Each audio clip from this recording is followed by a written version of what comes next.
John Sebastian and David Bromberg, singers from the folk sing of the 60s, reminisce this week on Soundstage. Among their tunes, you'll hear the big hits of the Lovin' Spoonful. Tune in for some pickin' and singing on Soundstage tomorrow night at 8 on KCET. Hi, I'm an avid viewer of KCET television, channel 28, from Diamond Bar, California. We sure have a lot of fun watching all the dramatic productions, mainly Masterpiece Theater. Can't think of a better way to spend our time. KCET has only 17 members in Diamond Bar. We need more.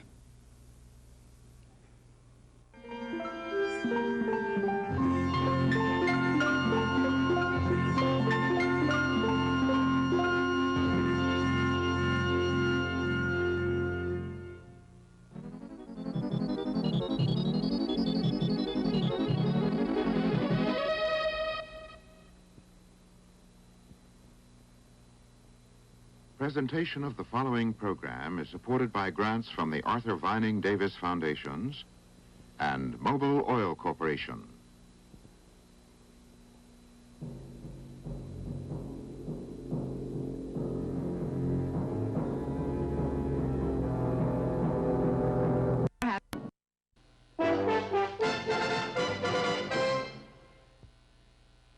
I love moving across the land, kinda easing Betsy down.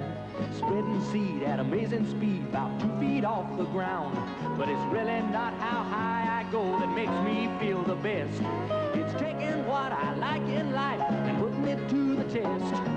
Me and my RC, me and my RC. 'Cause what's good enough for other folks, it ain't good enough for me and my RC. Me and my RC. Not all fabric softeners are alike. Introducing Stay Puft Blue. It's different. Watch and I'll show you why. Stay Puft Blue has a unique formula that softens as well as you could ever want. But compared to the leading brand, Stay Puft Blue helps towels keep more of their natural absorbency. See? With Stay Puft Blue, towels absorb more like they should. And your entire wash is soft and fresh smelling. Stay Puft Blue. Now there's a difference. A sprinkle a day helps keep the odor away. A sprinkle a day helps keep odor away. The baking soda does it. Shower-to-shower deodorant body powder is made with baking soda to help neutralize odor. Ordinary body powders don't have it. A sprinkle a day helps keep the odor away. Shower-to-shower deodorant body powder with baking soda. Have you had your sprinkle today?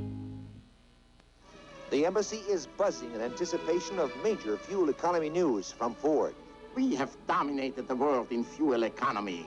Domination over. The new Mustang 2 MPGs are here. Ford acts on mileage by introducing Mustang 2 MPG, an American car rated at 28 miles per gallon highway with a lower sticker price than any foreign car in its class. Ich habe das nicht gewusst. The new Mustang 2 MPGs at your local Ford dealer. Next Sunday, first time on TV, can a girl from a little sausage factory in Italy find romance and happiness in the land of the free? Ma no, it's mortadella. You're not allowed to bring meat of any kind into the country. Stop it. All right, miss. This has gone far enough. I want a lawyer. Magdalena. Magdalena, 2D's, no good. Sophia Loren in Lady Liberty, next Sunday, 8:30, 7:30 Central Time. Sometimes I speak better without words.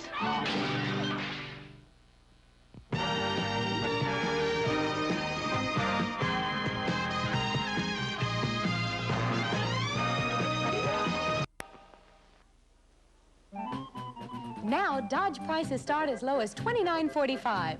$29.45. That's the suggested price for this Dodge Colt, the little import that saves gas mile after mile. And for a limited time only at participating Dodge dealers, you can save on all Dodge Darts, pickups, and Dodge Fans in stock. First, make your best deal, and then get an additional $200 rebate. For low prices and a $200 rebate, see your local Dodge dealer. Guess how long this tire will last? It's Uniroyal's Tough Guy with CRF that strengthens the rubber for good mileage. We figure after a year of average driving, you'll wear the Tough Guy down this far. And after 2 years, this far. And 36 state laws say the tough guy won't be worn out till way down here. The Tough Guy double steel-belted radio. Only from Uniroyal.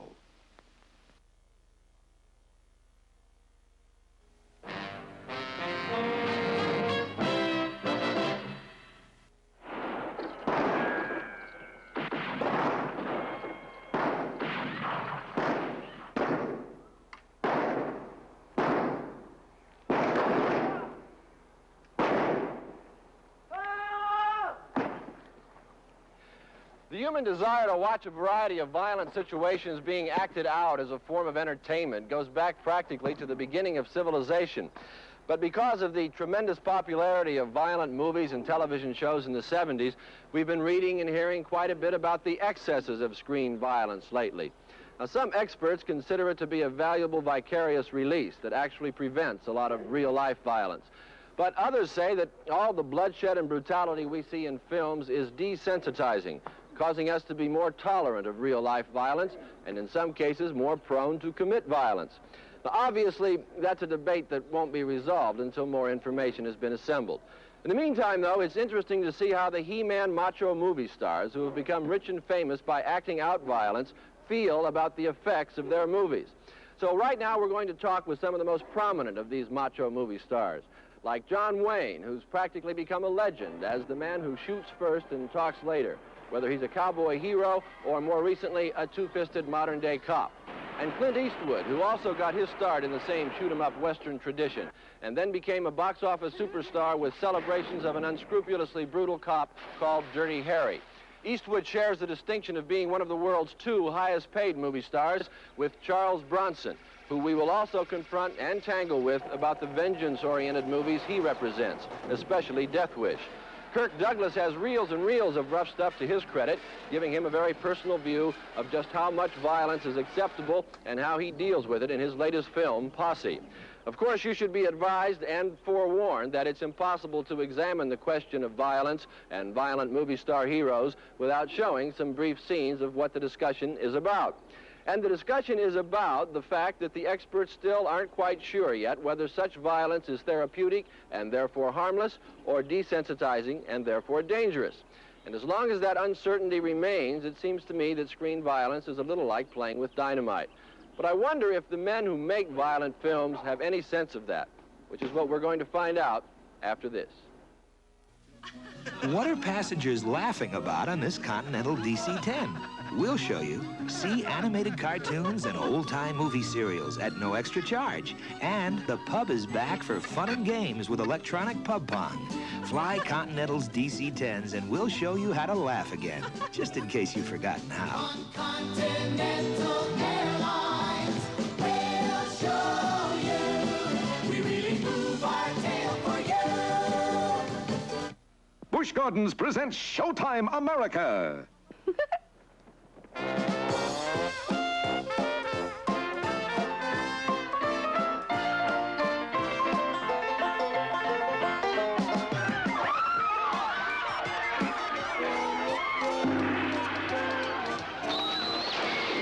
Showtime America. It's a star-spangled razzle-dazzle good time. Now playing at Busch Gardens, 10 a.m. till midnight.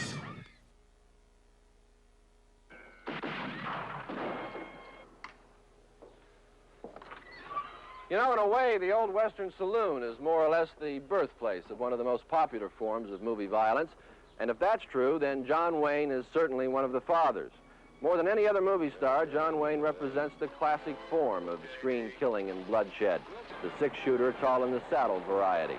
Wayne has been playing legendary cowboy heroes since 1929. And in the 1970s, he's still with us as Sheriff Rooster Cogburn, the one-eyed lawman who first appeared in True Grit. All we want to do is get him in that dugout. I'll shoot the last man through the door, and we'll have him over a barrel. You shoot him without a call? Well, that'll give him to know our intentions is serious. Over the years, John Wayne has become a symbol of the death-dealing macho hero, but his own image of himself isn't quite that specific. Well, I see myself as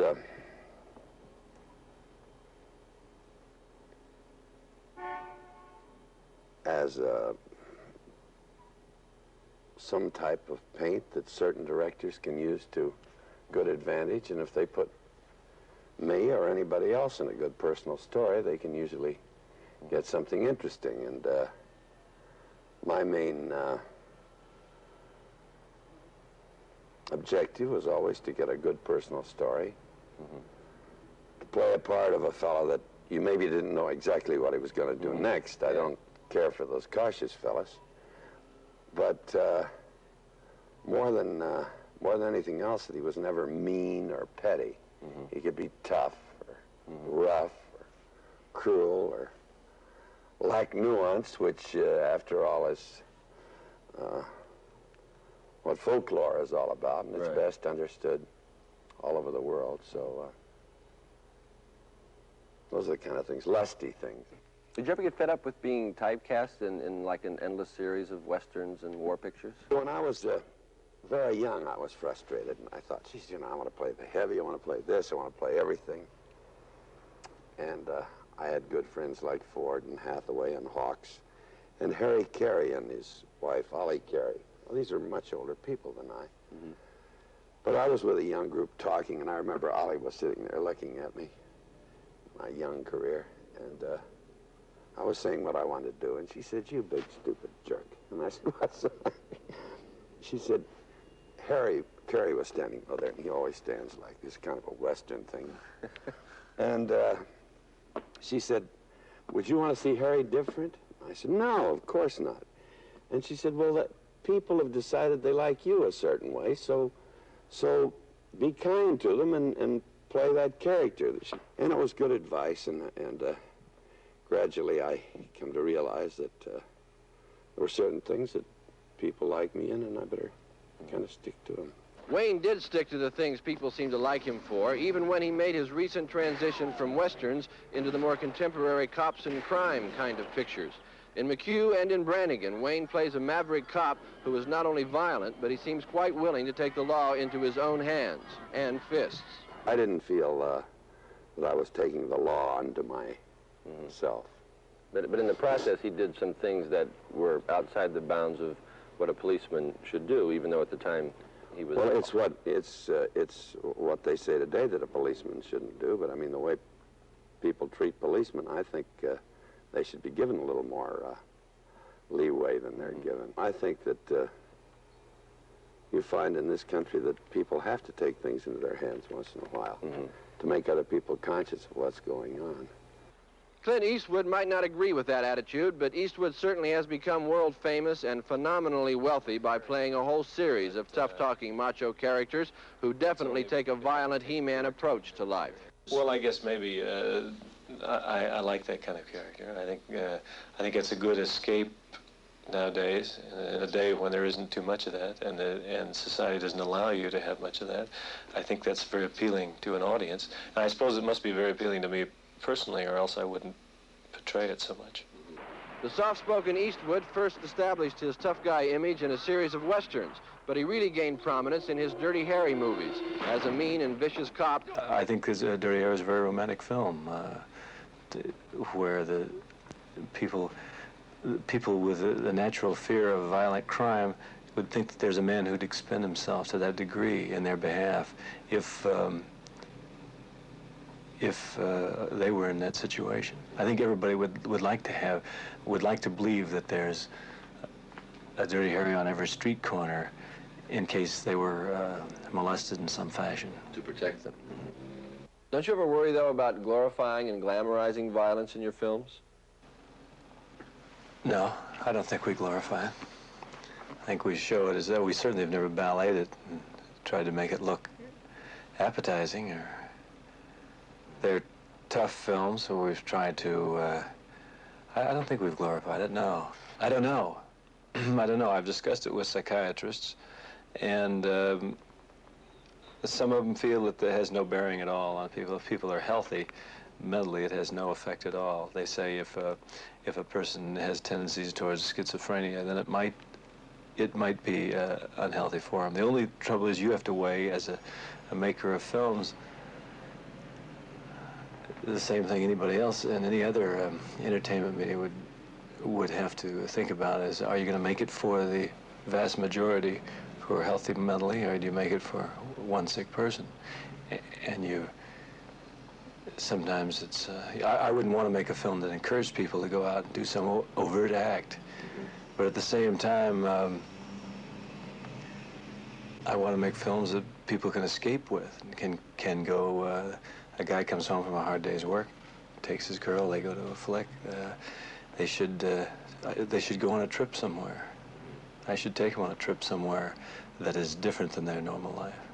But why do you always end up taking them on a violent trip? I guess it's just the type of things I play. Maybe I do them better than I do something a little calmer. You think that's true? I don't know. Possibly. Eastwood has changed his image slightly in his latest film, The Eiger Sanction, in which he tries his hand at mountain climbing. Eiger Sanction is a lot less violent than previous Eastwood epics, but there are a couple of murders, and Eastwood himself is a killer. At least in his earlier action pictures, Eastwood played a violent cop, but in Eiger Sanction, he plays a hired assassin. Well, the Eiger Sanction, he's a hired assassin. He's a PhD. He's a collector of rare art. He's a mountain climber, and he's a killer. And it's an ultimate male fantasy kind of role. Oh, really? It's, you know, what everybody would like somebody would like to identify with one or more of those facets of the personality. Who would want to identify with the fantasy of being a killer, though? Well, there's a vengeance motivation that goes along. There's various motivations that go besides being a killer. He's a killer who's trying to get out of it. You mean you really think that it's a male fantasy to want to be a killer? Well, I think they'd be able to handle all those kind of situations. Might be. If you were a killer in the so-called, you know, on the side of the champion of righteousness or whatever. What about your responsibility as a filmmaker, though? You ever feel like you'd like to make a film that appeals to other kinds of fantasies rather than killing and action and adventure, some fantasy to help humanity, to solve social problems, to eliminate poverty, you know, things like that, ignorance, education? I think that, yeah, I'd like to make a film if there was a really intelligent story written by that, about a subject like that. The only thing is that is not in the escape vein. I think that's something we're reading about and we're constantly faced with, and a problem that we're going to have to solve in our daily life. I don't think that's what people want to pay to $50 or whatever a theater ticket costs to be entertained by. I think you'd be playing to empty theaters because they're bombarded every night on TV and in their newspapers about these specific problems you mentioned. I think they're very noble. I think they would make a very noble subject to do. You could do the life story of Albert Schweitzer. I might be wrong for that role.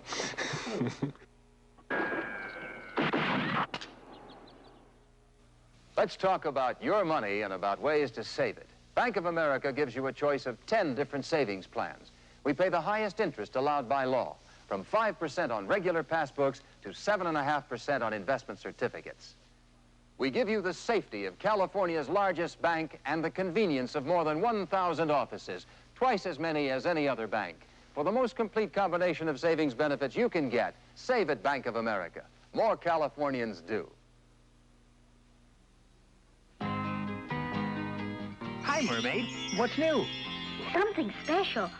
We're first to request and receive this U.S. Department of Commerce seal. So constant federal inspection assures that chicken of the sea is safe, clean, and wholesome. Well, congratulations.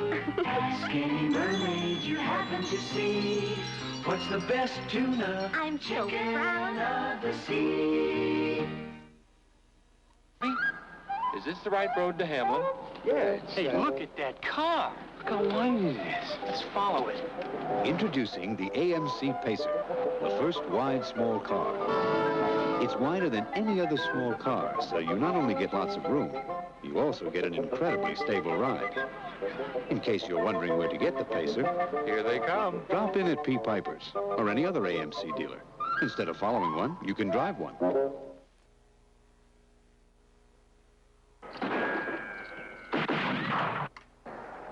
Kirk, Douglas first became a star in 1949 with a somewhat violent film about boxing called The Champion. Since then, he's appeared in dozens of pictures, many of them even rougher than The Champion. Spartacus and the Vikings, for example, were hallmarks in his career. And he even has a few tough moments in his two new films, Once Is Not Enough and an old-style Western shoot-'em-up, which he directed, called Posse. So Douglas is one macho movie star who brings an extensive background of experience to any discussion about screen violence. Well, David, there's no doubt we live in violent times. I think there's less violence in movies than there is in life. I'm appalled by the violence I see on television depicting what's happening in real life. I mean, during this terrible war that was going on in Vietnam, there was more violence shown on TV depicting that war than there was in any movie I've been in. So violence is a word that's hard for people to agree on it. If someone goes to an action picture, you see, to me, the words are sort of, it's semantics again. You sometimes use violence when I use action. So I don't quite know where excess violence begins and where action begins. Do you ever worry, though, about the hero models that you're portraying in some of your films, the kinds of ideas that you're putting forth about solving problems with violent solutions? Having 4 sons, I'm tremendously concerned by the impression that a movie gives. But in most of my movies, I'm more the anti-hero. In the last movie that I did, Posse, I play a marshal who has certain violence in him, but I like to think that it's not carried to a point where people would say, well, the thing to do is to, emulate that violence in life. In Posse, for example, there's a scene where I wipe out Bruce Dern's gang in a shootout in the shacks. Now, it's done quickly. There's about 8 of them. It's done also with a certain amount of humor. Yes.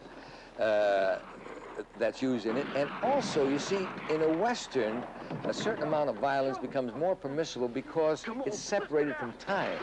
Now, if you take that shootout in Posse, and if it was done like a modern-day SLA shootout, it makes the violence much closer to the human being, to the person watching. Whereas in Posse, that scene happening in 1892 removes it. And if you notice in there, as a director, there was none of the killings that I tried to dwell on. If anything, I tried in a peculiar way to bring in a little black humor.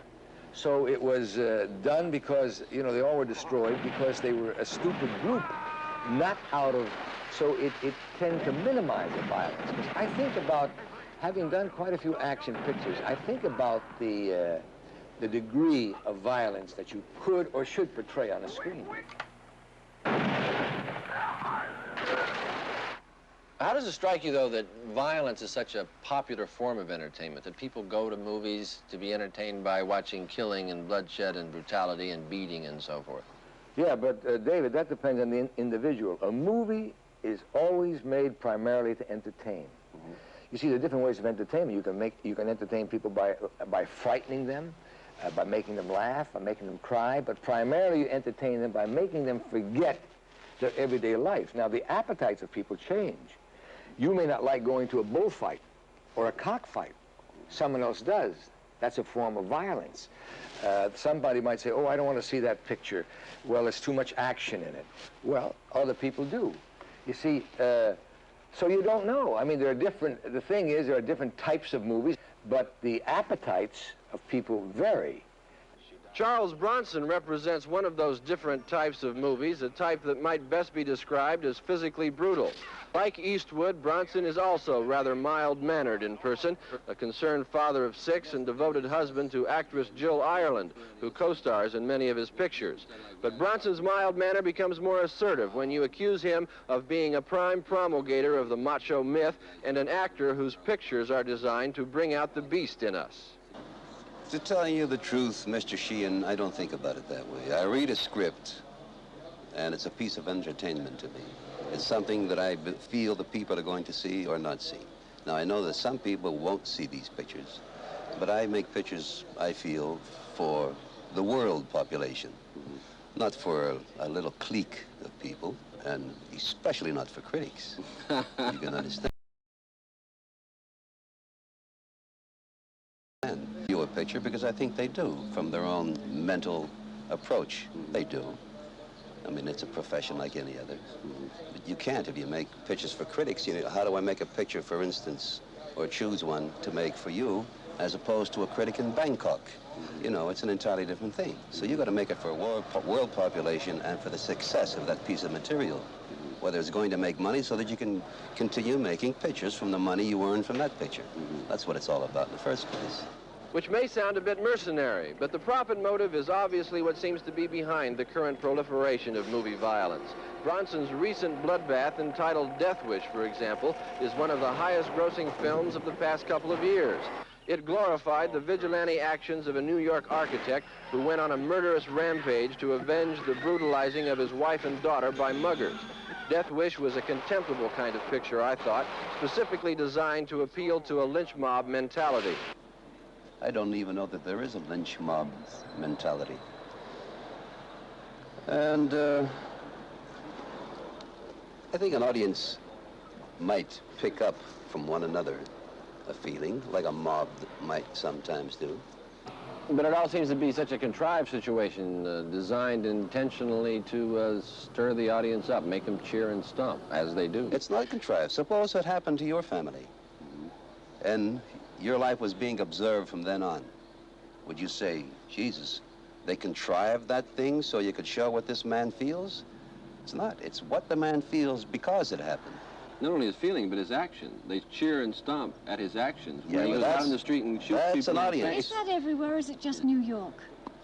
That's everywhere. I don't know. I think that's everywhere. They did it from what I hear, but I haven't Well, I seen the guess there's picture a everywhere. great So. feeling of anger and hostility in America right now. No, it's... And a great feeling for retaliation. They're angry at something, and I really believe they want to see somebody do something like that. But it's that celebration It's of... cathartic. Yes, They need that's it. right. That's the word. They need that release. But don't you ever have any pangs of conscience about the fact that a picture like Death Wish really does celebrate vengeance and murder? I'm only an instrument. Yeah.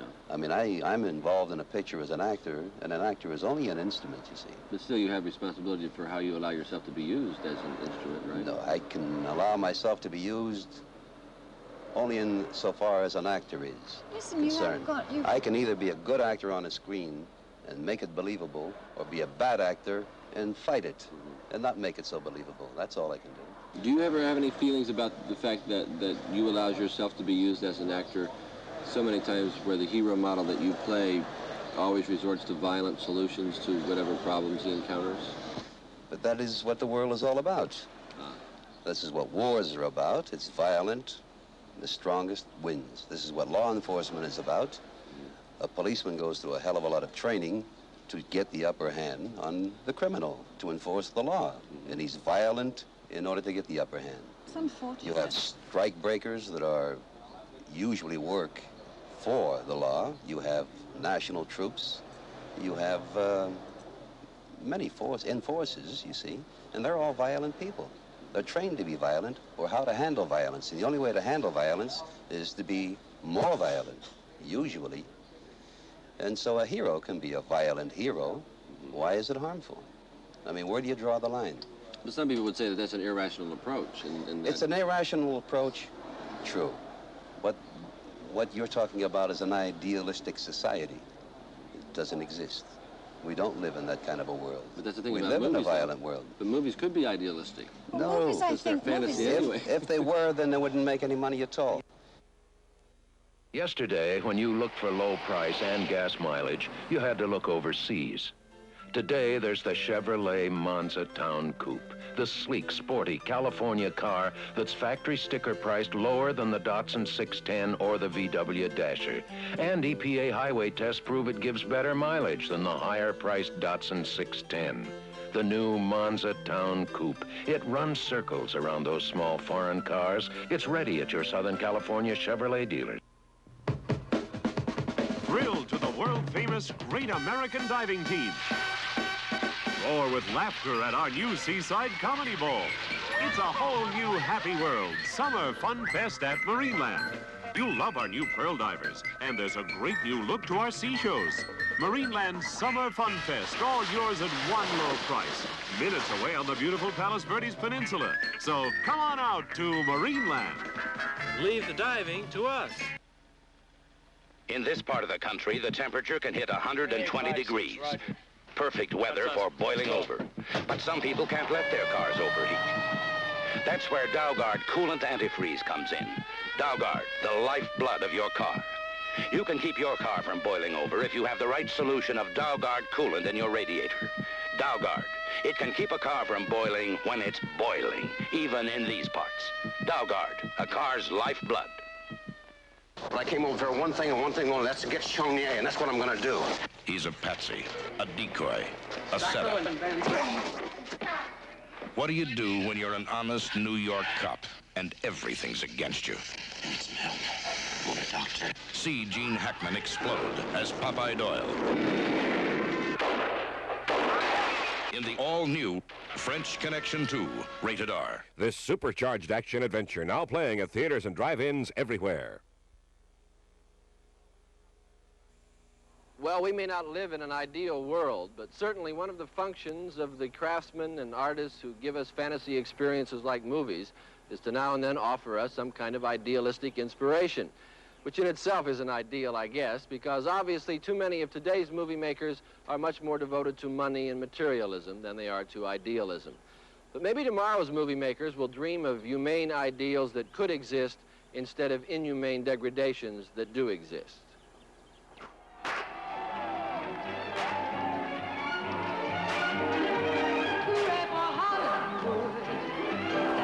Super Coney Hollywood. They come from Chillicothe and Paducahs with their bazookas to get their names up in lights.